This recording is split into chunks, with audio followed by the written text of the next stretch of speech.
بھائی یہ مدرسے میں پڑھنے والے طلبہ اور طالبات جو ہیں خاموش رہیں، بات کریں گے تو پھر آپ کا انعام بھی نہیں ملے گا، ماسک کارڈ بھی نہیں ملے گا، اس لیے خاموش رہیں گے تو انعام بھی ملے گا، ماسک کارڈ بھی ملے گا۔ جو بات کریں گے ان کو نہیں دیا جائے گا، خاموش بیٹھو تھوڑی دیر، اس کے بعد انشاءاللہ انعامات کی تقسیم ہوگی۔ الحمدللہ رب العالمین والصلاة والسلام علی سید المرسلین محمد وآلہ واصحابہ اجمعین، اما بعد فاعوذ باللہ من الشیطان الرجیم، بسم اللہ الرحمن الرحیم۔ لو انزلنا هذا القرآن على جبل لرأيته خاشعا متصدعا من خشية الله وتلك الأمثال نضربها للناس لعلهم يتفكرون، صدق الله العظيم۔ وقال النبي صلى الله عليه وسلم: إن الله يرفع بهذا الكتاب أقواما ويضع به آخرين، أو كما قال عليه الصلاة والسلام۔ حضرات علماء کرام، اساتذہ کرام، محترم بزرگوں، عزیز دوستوں اور بھائیوں، ذمہ داران مسجد قمر اور مدرسہ فاطمہ رضی اللہ عنہا، محترم خواتین، پردہ نشین ماں اور بہنوں،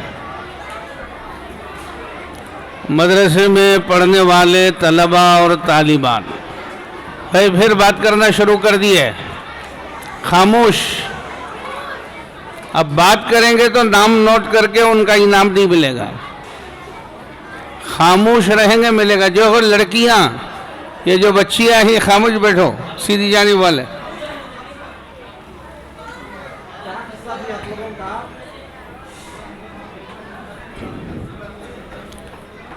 الحمدللہ مسجد قمر کے تحت میں چلنے والا مدرسہ مکتب حضرت فاطمہ رضی اللہ تعالی عنہا کے نام سے مدرسہ فاطمہ میں حاضری کا موقع ملا۔ ویسے مدرسے کا جو انعامی جلسہ ہے 4 بجے سے شروع ہو گیا، اور ماشاءاللہ مسلسل مدرسے کے طلبہ بھی اور طالبات بھی اپنا پروگرام اور علمی مظاہرہ پیش کر رہے تھے۔ مغرب سے قبل میری بھی حاضری ہوئی، اور بعد نماز مغرب ماشاءاللہ مدرسے کے طلبہ اور طالبات کا یہ پروگرام جو باقی تھا ہم نے سنا، اور مدرسے کے جو ناظم ہیں مولانا محمد غوث صاحب ابراری، جو مسجد کے امام بھی ہیں، ان سے ہم نے تفصیل پوچھی کہ اس میں کتنے طلبہ پڑھ رہے ہیں، کتنی طالبات پڑھ رہی ہیں، تو انہوں نے بتایا کہ ایک تو مکتب کا نظام جو صباحی اور مسائی ہے، صبح اور شام کی طالبہ اور طلبہ آ رہے ہیں، وہ 250 الحمدللہ بچے اور بچیاں ہیں۔ اس کے علاوہ ایک اور نظام بھی انہوں نے شروع کیا ہے، جو وقت کی اہم ضرورت ہے، وہ یہ ہے کہ صبح سے لے کر شام تک مستقل پورے جو ہی طلبہ یہاں آ کر مدرسہ پڑھ رہے ہیں، جس میں قرآن مجید حفظ بھی کر رہے ہیں، اور اس کے ساتھ ان کو انگریزی اور کنڑ اور حساب اور وغیرہ وغیرہ دوسری چیزوں کی تعلیم بھی دے رہے ہیں۔ بڑی خوشی ہوئی اور مستورات کا ایک بڑا مجمع ماشاءاللہ یہاں تشریف فرما ہے، اور وہ بھی ماشاءاللہ انہوں نے بھی اپنے بچوں کو تیار بھی کیا ہے، اور وہ مرد بھی اور جو ہے عورتیں بھی مبارکباد کے قابل ہیں کہ جنہوں نے اس مدرسے میں اپنے بچوں کو اور بچیوں کو جمایا ہے۔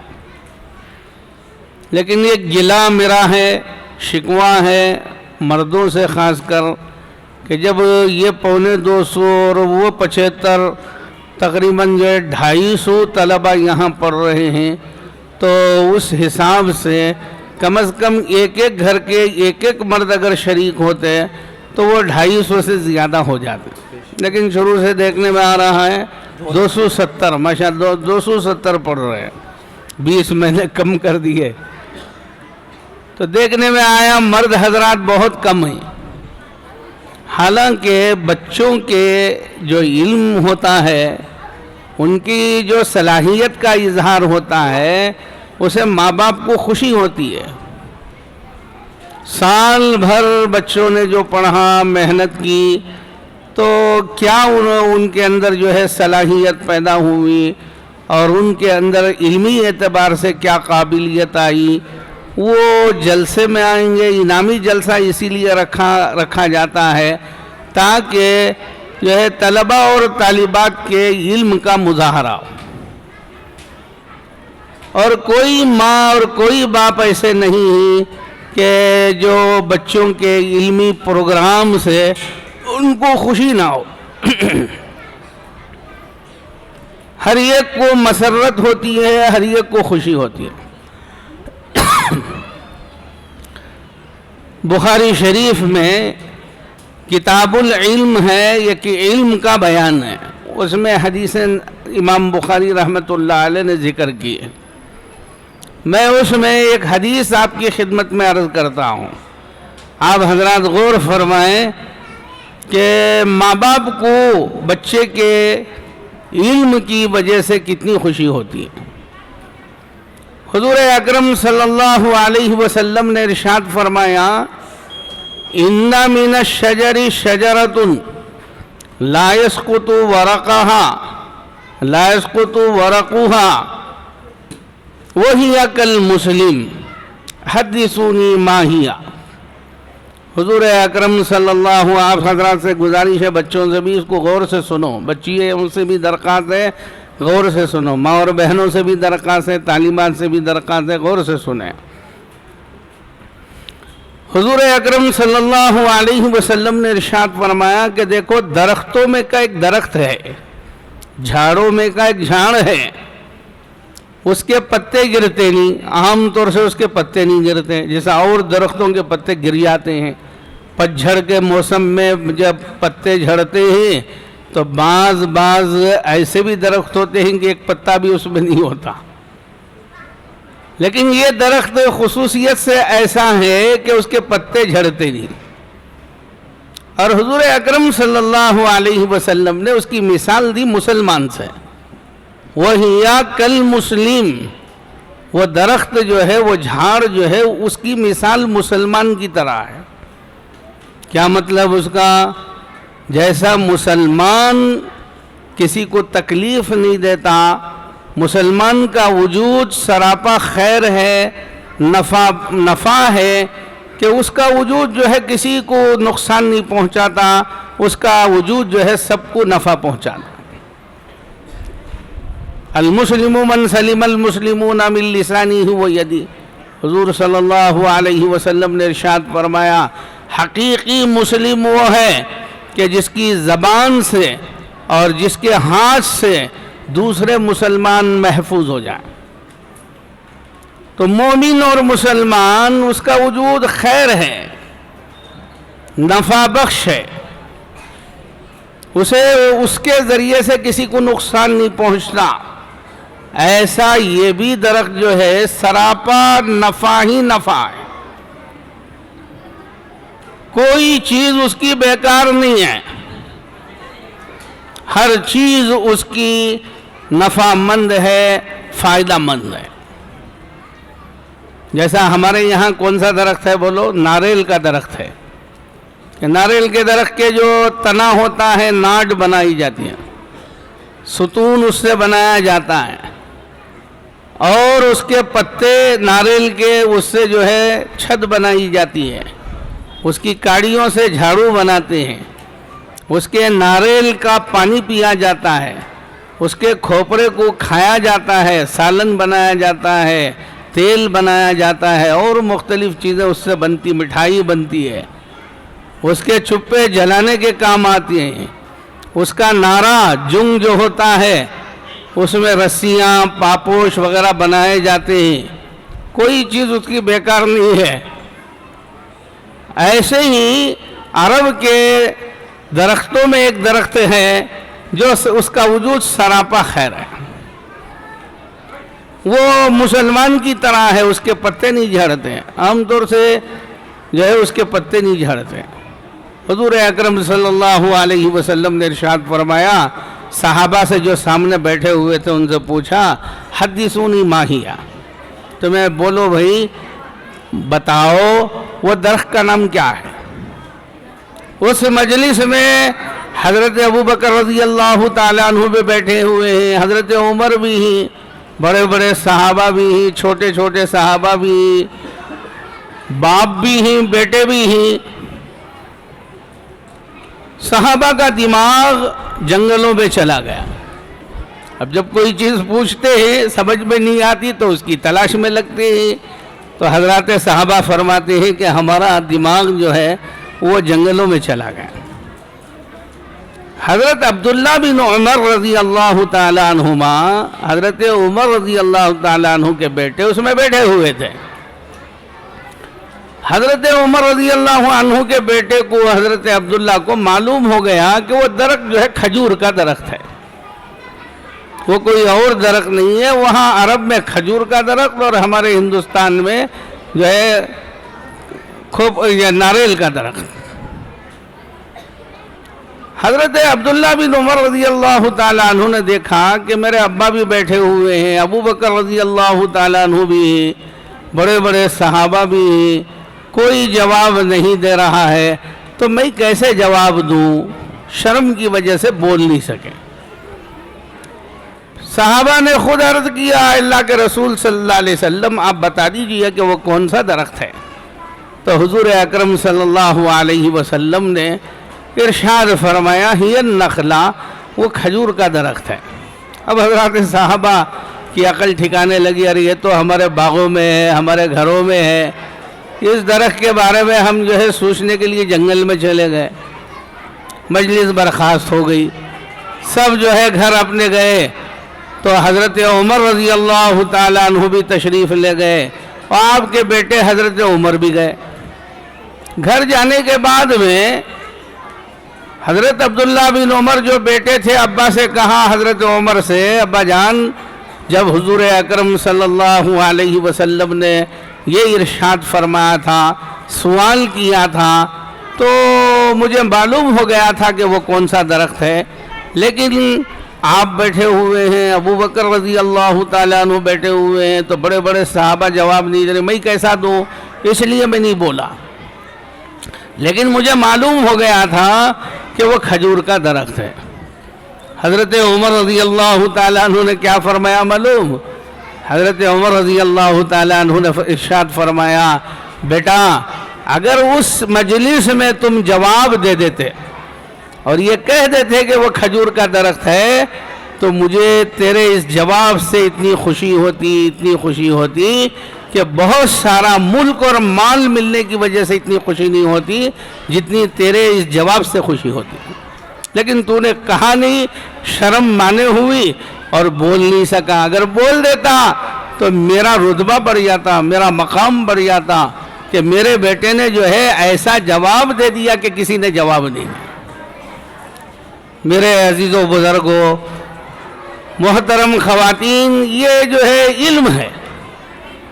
اسی لیے کہتے ہیں کہ علم ضروری ہے انسان کے لیے. بغیر علم کے میرے عزیزوں, بزرگوں اور دوستوں, نہ دنیا گزارنے کا طریقہ معلوم ہوگا, نہ آخرت بنانے کا جو ہے تو اسے طریقہ معلوم ہو. علم بہت ضروری ہے، چاہے وہ دنیاوی علم ہو چاہے وہ دینی علم ہو. لیکن حضرات علماء کرام نے علم کی دو قسمیں بتائی، اسے ذرا غور سے سنیے. ایک علم وہ ہے جس کو دنیا علم کہتی ہے. آج حکومت بھی یہی کہہ رہی ہے کہ علم اسی کا نام ہے، اور سب لوگوں کے ذہنوں میں یہی ہے کہ یہی علم ہے. یہ دنیاوی علم کے سلسلے میں جو اسکولوں میں، کالجوں میں، یونیورسٹیوں میں پڑھایا جا رہا ہے اسی کو علم سمجھتے ہیں. میرے بزرگوں اور محترم خواتین، یہ کہ علم ہے جو اصل علم ہے. حضرات علماء کرام نے علوم میں 6 علوم کو اصل قرار دیا ہے. 6 علم اصل ہی، باقی جتنے علوم ہیں وہ پورے کے پورے وہ علوم جو ہیں وہ فروع ہیں، تابع ہیں ان 6 علوم کے. اور اگر غور سے سنا جائے تو وہ 6 بھی 3 ہی ہیں اصل. حضرات علماء کرام نے لکھا کہ اصل علوم جو 6 ہیں وہ قرآن ہے اور قرآن کی تفسیر ہے. یہ قرآن اور قرآن کی تفسیر ہے. یوں سمجھیے کہ قرآن، اور دوسری جو یہ ہے، دوسرا جو علم ہے وہ حدیث ہے، اور حدیث کے ساتھ اصول حدیث ہے. تفسیر ہے، تفسیر کے اصول یہ دونوں 2 علم. ایک حدیث ہے اور حدیث کے اصول ہیں، یہ 2 علم، 4 ہو گئے. اور ایک ہے فقہ، مسائل، حلال کیا ہے، حرام کیا ہے، سنت کیا ہے، مکروہ کیا ہے، فرض کیا ہے، کون سی چیز جائز ہے، کون سی چیز ناجائز ہے. ہم جو ہے ایسے نہیں بتا سکتے، اسے علم کی ضرورت ہے. اسے کہتے ہیں فقہ. اور وہ مسائل کو کہتے ہیں تو فقہ اور اصول فقہ. تفسیر، اصول تفسیر، حدیث، اصول حدیث، فقہ اور اصول فقہ. ان میں بھی اصل میں 3 ہی، قرآن، حدیث، فقہ. فقہ بھی اصل میں کیا ہے؟ یہ قرآن اور حدیث کی تفصیل ہے. فقہ کیا کہتے ہیں؟ قرآن اور حدیث، یہ 2 چیزوں سے جو مسائل نکالتے ہیں اس کو میرے عزیز و بزرگوں فقہ کہتے ہیں. اور وہ بھی گویا تشریح ہے قرآن اور حدیث کی. تو قرآن اور حدیث اصل علم ہے، باقی جو علوم ہیں وہ فروع ہیں. لوگ کیا کہتے ہیں، دنیا کے لوگ، حکومت والے کیا بولتے ہیں کہ قرآن پڑھانا، حدیث پڑھانا، مدرسہ چلانا، وہ علوم سکھانا یہ علم نہیں ہے. حالانکہ اصل علم تو یہی ہے.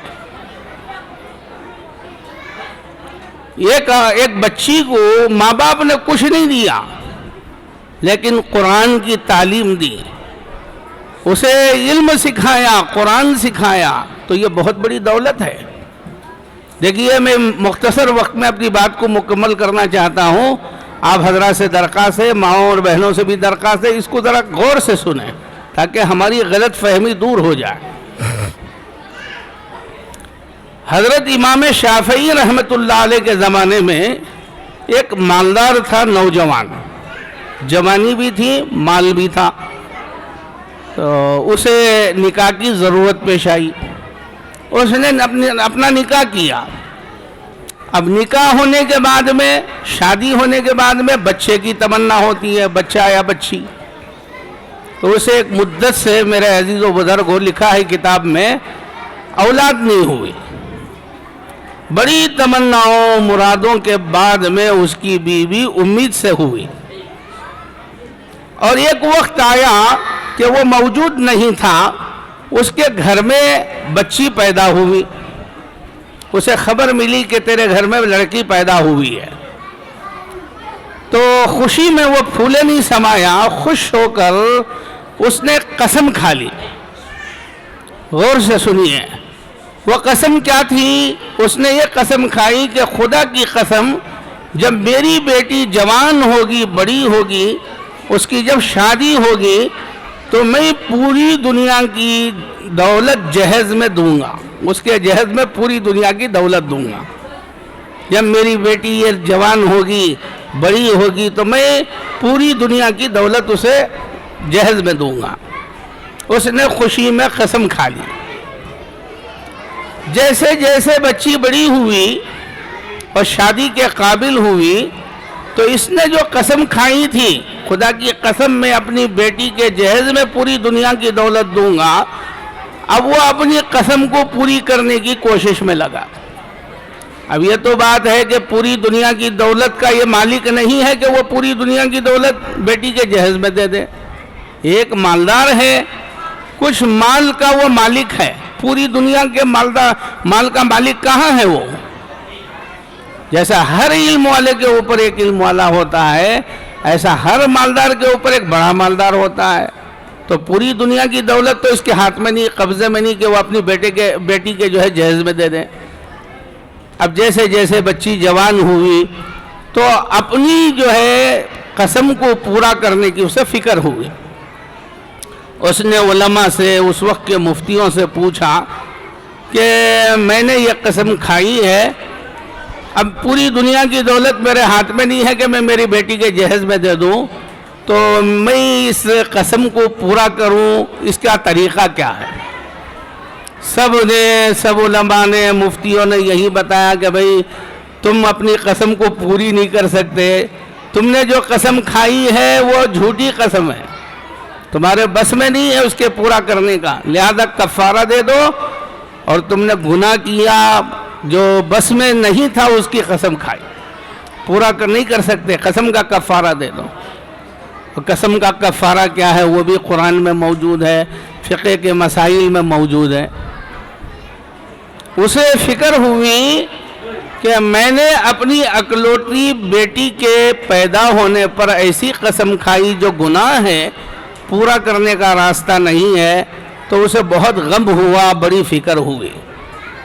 میرے عزیزوں بزرگوں، تو اب جو ہے مایوسی میں اور اسے دکھ ہوا، غم ہوا کہ اب میری بیٹی کے جہیز میں میں پوری دنیا نہیں دے سکتا، اور میں نے جھوٹی قسم کھا دی۔ چلتے چلتے وہ میرے عزیزوں بزرگوں لکھا ہے کتاب میں کہ حضرت امام شافعی رحمۃ اللہ علیہ کا زمانہ تھا۔ حضرت امام شافعی رحمۃ اللہ علیہ کے پاس گیا، دیکھیے یہی ہے علم، فوق کل ذی علم علیم، ہر علم والے کے اوپر ایک علم والا ہوتا ہے۔ یہ جو قاضی اور مفتی بنتے ہیں ان کو ذرا اس میں تھوڑی تعویل وغیرہ کرنے کی گنجائش آتی ہے۔ حضرت امام شافعی رحمۃ اللہ علیہ نے اس آدمی سے کہا، اس مالدار سے، کہ دیکھو تمہاری قسم کرنے کا راستہ ہے، پورا کر سکتے ہو، تم اپنی قسم میں جھوٹے نہیں ہو سکتے، پورا کر سکتے ہو۔ اب یہ خوش ہو گیا اور اسے حیرانی ہوئی کہ کسی مفتی نے ایسا فتویٰ نہیں دیا، حضرت امام شافعی رحمۃ اللہ علیہ نے یہ فتویٰ دیا۔ تو میرے عزیزوں بزرگوں، محترم خواتین، اس نے ادباً عرض کیا، حضرت جلدی بتا دیجئے کہ میں کیا کروں۔ تو حضرت امام شافعی رحمۃ اللہ علیہ نے اس آدمی کو بتایا کہ دیکھو یہاں سے جانے کے بعد اپنی بیٹی کو قرآن سکھاؤ، قرآن کی تعلیم دو، اور جب شادی ہو جائے تو جہاں تم جہیز میں چھوٹی موٹی چیزیں دیتے ہو اس کے ساتھ یہ قرآن مجید بھی اس کے بغل میں دے کر بھیج دو۔ اور حضرت نے الٹا قسم کھا کر کہا، قسم خدا کی کہ تم نے اپنی بیٹی کے جہیز میں پوری دنیا ہی کی دولت نہیں دی، پوری دنیا کی دولت بھی دے دی اور آخرت کی دولت سے بھی تم نے اس کو نواز دیا۔ شاید یہی واقعہ سبب بنا ہوگا کہ ہمارے اس علاقے میں ہم کیا کرتے ہیں، دوسرے علاقوں کا علم مجھے نہیں ہے، ہمارے اس بنگلور اور اطراف و اکناف یا کرناٹک کا یہ ہے کہ بچی کی جب شادی ہوتی ہے تو پہلے بچی کو قرآن پڑھانے کی کوشش کرتے ہیں، ہدیہ، پھر اس کے بعد میں شادی میں سب سے پہلے رواج تھا، سالہ جو ہے، جو سالہ بننے والا ہوتا تھا وہ قرآن کی پیٹھی کو اٹھا کر سر پر لے کر سب سے پہلے جہیز میں جو چیز لے کر شوہر کے گھر جاتا تھا، نوشا کے گھر کو، وہ قرآن لے کر جا کے دیتا تھا۔ تو یہی واقعہ سبب بنا ہوگا، یہ ہمارے جو ہے علاقے میں یہ ماحول ہے۔ میرے عزیزوں بزرگوں، محترم خواتین، کیا ارشاد فرمایا حضرت امام شافعی رحمۃ اللہ علیہ نے کہ تم نے اپنی بیٹی کے جہیز میں پوری ہی دنیا کی دولت نہیں دی، بلکہ پوری دنیا کی دولت بھی دے دی اور آخرت کی دولت سے بھی تم نے نواز دیا۔ وہ اپنی قسم میں جھوٹا نہیں ہے، وہ اپنی قسم میں سچا ہے۔ جیسا ریاض الجنہ مسجد نبوی میں ایک حصہ ہے، ایسے ہی ستون، اس میں بھی ہی بہت سارے ستون۔ اس جگہ میں اگر کوئی داخل ہو جائے ریاض الجنہ میں اور باہر آ کر وہ کہے قسم خدا کی میں جنت میں جا کر آیا ہوں، تو وہ اپنی قسم میں سچا ہے۔ کیوں؟ اس لیے کہ نبی کریم صلی اللہ علیہ وسلم نے فرمایا ما بین منبری و قبری روضۃ من ریاض الجنہ، میرے ممبر اور میری قبر کے درمیان کا جو حصہ ہے وہ جنت کے کیاریوں میں سے ایک کیاری ہے، جنت کے باغوں میں سے ایک باغ ہے۔ تو وہ اپنی قسم میں سچا ہے۔ تو میرے عزیزوں بزرگوں، بڑی خوشی ہوئی ماشاءاللہ قمر مسجد کے اس ماتحت میں چلنے والا مدرسہ فاطمہ میں 270 طالبات اور طلبہ زیر تعلیم ہی، اور 70 طلبہ وہی جو دن میں آ رہے ہیں صبح سے لے کر شام تک ماشاءاللہ دین کا علم حاصل کر رہے ہیں اور اس میں قرآن کے حافظ بن رہے ہیں۔ ابھی ایک بچہ جو بہترین اس نے تقریر پیش کی اردو میں، وہ اسی مدرسے کا طالب علم ہے اور کئی پاروں کا حافظ بن گیا۔ بڑے بڑے لوگوں کو سورہ فاتحہ نہیں آتی، قرآن پڑھنا تو دور کی بات، لیکن اتنا معصوم بچہ چھوٹا سا اساتذہ کی محنت کی وجہ سے وہ صرف ناظر قرآن ہی نہیں بلکہ وہ حافظ قرآن بن رہا ہے۔ انشاءاللہ بہت جلد ان طلبہ میں بہت سارے حفاظ نکلے۔ اور یہ میرے عزیزوں بزرگوں، یہ سعادت بزور بازو ہے۔ یہ سعادت جو ہے یوں ہی نہیں ملتی۔ بہت سارے مکاتب چل رہے ہیں لیکن ان میں اس طریقے کا نظم اور اس طرح کی تعلیم جو ہے، اور 9 اساتذہ کرام ماشاءاللہ ان کی تعلیم اور تربیت میں لگے ہوئے ہیں، بڑی خوشی ہوئی۔ اور آپ حضرات کو بھی سن کر اس کی کارکردگی خوش ہونا چاہیے۔ ذمہ داروں نے جو محنت کی مسجد قمر کے اور مدرسہ فاطمہ کے، ان کی محنت کا پھل بھی ماشاءاللہ نظر آئے۔ اللہ تعالیٰ اس مدرسے کو دن دونی رات چوگنی ترقیات سے مالا مال فرمائے، نظر بس سے پوری حفاظت فرمائے، اور اللہ تعالیٰ یہاں سے حفاظ، علماء، قراء، مفتیان اکرام فارغ ہو جائیں اور بنے دین کی خدمت میں لگے۔ اللہ اس کی توفیق عطا فرمائے۔ میں جو ہے آپ سے، عوام الناس سے اس بات کی درخواست کروں گا کہ آپ 2 طریقے کا تعاون کریں۔ ایک جو ہے اپنے بچیوں کو بھیجیں۔ کوئی ہمارے محلے کا، اس قمر مسجد کے علاقے کا کوئی گھر کا بچہ یا بچی جو ہے مدرسے سے خالی نہ ہو۔ وہ جو ہے پورے طور پر جو ہے مسجد میں آ کر جو مدرسے کا ماحول ہے اس کو حاصل کریں۔ اب تک جو بچے نہیں آ سکے، بھیجے نہیں گئے، ان کو تشکیل کریں۔ دوسری بات میرے عزیزوں بزرگوں، ایک چھوٹی سی بات عرض کر کے میں اپنی بات کو ختم کرنا چاہتا ہوں۔ دیکھیے، ایک ہے مالی تعاون۔ ہمارے شیخ الحدیث، میرے استاد محترم حضرت مفتی اشرف علی صاحب رحمۃ اللہ علیہ، جو امیر شریعت دوم ہی، جب وہ حدیث پڑھاتے تھے بخاری شریف میں لا حسد الا فی اثنتین میں، تو حضرت جوڑ دیتے تھے کہ دیکھو علم کا اور مال کا جوڑ ہے۔ حدیث میں 2 ہی آدمیوں کے بارے میں کہا گیا کہ اگر قابل رشک اگر کوئی آدمی ہے تو وہ 2 آدمی ہیں۔ ایک وہ آدمی ہے جو مالدار ہے، کار خیر میں اپنے پیسے کو خرچ کرتا ہے۔ ایک وہ آدمی ہے جس کو قرآن کی دولت ملی اور وہ صبح شام راتوں میں اٹھ کر اللہ کا کلام پڑھتا ہے، اس کی تلاوت کرتا ہے۔ یہ 2 آدمی ایسے ہیں جن پر حسد کر سکتے ہیں یعنی رشک کر سکتے ہیں اور یہ تمنا کر سکتے ہیں اللہ مجھے بھی بنائے تو ایسا بنائے، میرے بچوں کو بھی ایسا بنائے۔ علم اور مال کا جوڑ ہے۔ یہ آخری بات میں عرض کر کے اپنی بات کو ختم کرتا ہوں۔ آپ حضرات سے گزارش ہے، دیکھو مجلس منتظمہ جو بھی بنتی ہے، ذمہ دار جو بھی بنتے ہیں وہ چلانے کے ذمہ دار ہے۔ ساتھ دینا، تعاون کرنا، یہ جو ہے مردوں کا بھی کام ہے، عورتوں کا بھی کام ہے۔ عورتیں بھی تعاون کرنے پر آتی ہیں تو بہت تعاون کرتی ہیں۔ ہمارا ایک مدرسہ ہے جامعہ ندوۃ الابرار، ایئرپورٹ کے قریب میں، وہاں جو اسکوائر فٹ جو زمین ہے 4000 روپے ہے۔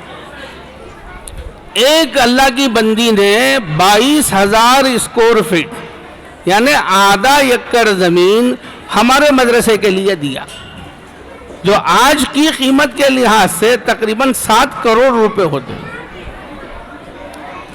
جو عورتیں کام پر آتی اپنا آدھا حصہ انہوں نے جو ہے یہ تمنا کر کے کہ میری ہی زمین پر مدرسہ چلے، قرآن اور حدیث کی تعلیم ہو۔ جامعہ ندوۃ الابرار جہاں سے مولانا غوث صاحب بھی فارغ ہیں، اس مدرسے کا میں خادم ہوں۔ اس مدرسے کو اس بہن آج بھی ان کے گھر والے شوہر اور بیوی دونوں موجود ہیں۔ میرے عزیز و بزرگوں، بہت سارا تعاون ہر سال ان کا ملتا ہے، اور اب اوپر کی تعمیر میں بھی کئی لاکھ روپے انہوں نے مدرسے کے لیے دیا۔ اور وہ خاتون جو ہے اتنی مبارک ہے کہ اتنا دینے کے باوجود ہمارا اکرام بھی کرتی، جب بھی ہم جاتے ہیں کھلانا پلانا اور خدمت کرنے کو علماء کی سعادت سمجھتے ہیں۔ اس لیے میرے عزیز و بزرگوں، محترم خواتین، آپ عزیزانہ درخواست ہے کہ بچے اور بچی کو مدرسے سے محروم نہ کریں۔ ہر بچی ہر بچہ اس مدرسے سے منسلک ہو۔ اور دوسری بات، مالی تعاون جاری رہے، کچھ اپنی محنت کا کچھ حصہ ضرور جو ہے ہماری مسجد اور مدرسے کے لیے لگے۔ چندہ کرنے کے لیے کوئی ذمہ دار ہمارے گھر کو نہ آئے، کوئی مؤذن ہمارے گھر کو نہ آئے، ہم خود لے جا کر اتنے بہترین انداز میں جو مدرسہ چل رہا ہے اور یہاں کا نظام چل رہا ہے، مسجد کا نظام چل رہا ہے۔ محترم خواتین، محترم میرے عزیز دوستوں اور بھائیوں، آپ حضرات کی ذمہ داری ہے کہ اس کا مالی تعاون کریں۔ یہ دو چیزیں جہاں مل کر چلتی ہیں وہاں انشاءاللہ ترقی زیادہ ہوتی ہے۔ چنانچہ میں نے جو ہے افریقہ کا ایک ملک ہے زامبیا، وہاں پر دیکھا 2 مسجدیں، ایک مسجد نور ہے، ایک جمعہ مسجد ہے۔ 25 اساتذہ اکرام جو گجرات کے ماہر علماء، ماہر قراء ہیں، بہترین قرآن پڑھنے والے، ان کو انہوں نے اپنے بچوں کے پڑھانے کے لیے جو ہے ہندوستان سے بلا کر افریقہ میں رکھا ہے۔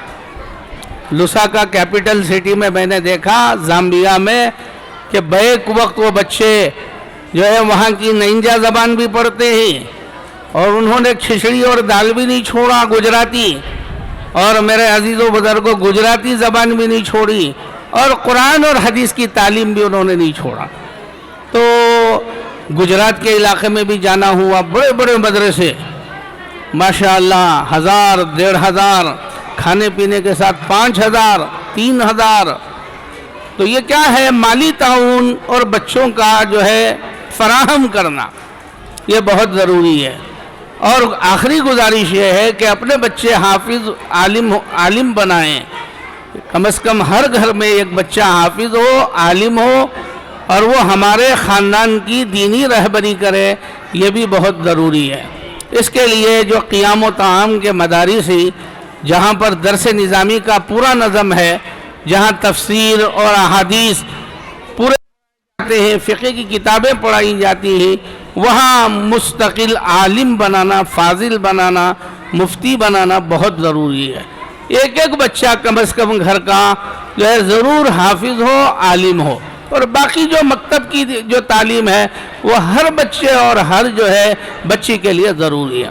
طلب العلم فریضۃ علی کل مسلم، ہر مسلمان پر علم کا حاصل کرنا فرض، جو اتنی تعلیم ہے، اور ایک فرض کفایہ ہے وہ حافظ ہو، عالم ہو، اس کی ہمیں تمنا کرنا چاہیے. اس کے فضائل بہت زیادہ ہیں. بچے ناظرہ قرآن پڑھ لیے، ماں باپ کے تمام گناہ معاف ہو جاتے ہیں. بچہ حافظ قرآن بن گیا میرے عزیزوں بزرگوں تو 3 بڑے بڑے انعامات حدیثوں میں ہیں کہ ماں باپ کو 2 جوڑے کپڑے اللہ پہنائیں گے، پوری دنیا مل کر 2 جوڑے کپڑے خرید نہیں سکیں. ہمارے ایک علماء کی جماعت بیٹھی ہوئی تھی، ایسے ایک جلسے کے بعد میں مذاکرہ ہو رہا تھا. ایک صاحب جو ہی آپ ہی کے علاقے کے فرق کی ٹوپی پہنے ہوئے، مولانا ادریس حبان صاحب رحمۃ اللہ علیہ کے فرزند ارجمن مولانا فاروق اعظم، ان سے گفتگو ہوئی کہ ٹوپی کی قیمت کیا ہوگی. تو حضرت نے بیان کیا کہ میری ٹوپی 7,000 سے لے کر 13,000 تک کی ہے. اور ایک صاحب کے بارے میں انہوں نے بتایا کہ وہ جو ٹوپی پہنتے ہیں ان کی ٹوپی کی قیمت 32,000 ہے. ہماری ٹوپی جو ہے 60-70 روپے سے زیادہ آگے بڑھی نہیں. اب 12,000 تھا، 13,000 اور پھر 32,000 کی ٹوپی.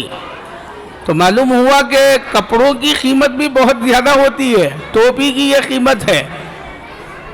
ہمارے وہاں یلنکا میں ایک مال کھلا ہوا ہے، مال آف ایشیا. کچھ علماء وہاں گئے تھے اور جا کر انہوں نے توبہ کر لیا کہ ہمارے بس میں نہیں ہے وہاں چیزیں خریدنا، کہ معمولی چیز بھی بڑی قیمتی ہے. میرے عزیزوں 2 جوڑے کپڑے ماں باپ کو پہنائیں گے، پوری دنیا مل کر خرید نہیں سکیں. ایک تاج پہنائیں گے، ایک موتی کی روشنی سورج سے زیادہ ہوگی. یہ حافظ قرآن 10 خاندانوں کے، ہمارے 10 گھرانوں کی یا 10 افراد کی مغفرت کا سبب بنے. اس کی سفارش سے جہنم میں جانے والے جنت میں جائیں گے. یہ اتنی بڑی فضیلت کی چیز ہے، یہ سعادت ہر ایک کو نصیب نہیں ہوتی. اللہ ان حضرات اساتذہ اکرام کو بھی، ذمہ داروں کو جزائے خیر عطا فرمائے. ماشاءاللہ دیکھو بچوں کو سنبھالنا کتنا مشکل ہو رہا ہے. ایک دن انہوں روزانہ سنبھال رہی سو اور روزانہ پڑھا رہی، عصر سے لے کر عشاء تک، پھر فجر کے بعد. میرے عزیز و بزرگوں اس سے معلوم ہوتا ہے اساتذہ کی کتنی محنت ہے. ان کو زیادہ تنخواہ دینا چاہیے، یکسو بنانا چاہیے اور ان کو اچھے گھر فراہم کرنا چاہیے. حضرت علماء اکرام کی جتنی ہم قدردانی کریں گے انشاءاللہ ان کے ذریعے سے ہمارے بچوں کی تربیت ہوگی. آپ حضرات اس کا خیال کریں، ذمہ داروں کا ساتھ دیں. ذمہ داروں سے بھی میری گزارش ہے کہ وسعت قلبی سے کام لیں، چھوٹی نیت چھوٹا ارادہ نہ رکھیں، بلکہ اچھے سے اچھے طریقے سے مدرسے کے خادموں کو انتظام کرنے والوں جو انتظام کریں، پڑھانے والوں کا اچھا نظم کریں. انشاءاللہ یہ اور مدرسہ ترقی کرے گا. اللہ رب العزت سے دعا ہے اللہ تعالیٰ اس ادارے کو، اس مسجد کو، اس محلے کو بے انتہا قبول فرمائے، نظر بد سے حفاظت فرمائے اور اس محلے کو اللہ تعالیٰ جنت کا باغ بنائے. دلی دعا ہے. بڑی خوشی ہوئی اور ہمارے شاگرد نے جو ہے فون پر مجھے اطلاع کی تو میں نے اپنی سعادت سمجھ کر آپ کے اس جلسے میں حاضری ہو گئی اور میں جو ہے یہاں آ گیا. اللہ کا فضل و کرم ہے. بڑی خوشی ہوئی. بچوں کی تعداد اور بچوں کے جو ہے یہ جو پروگرام ہے اس سے بڑی خوشی ہوئی. اللہ جل شانہ ہم سب کو کہنے سننے کے ساتھ میں عمل کی توفیق عطا فرمائے. وآخر دعوانا ان الحمدللہ رب العالمین.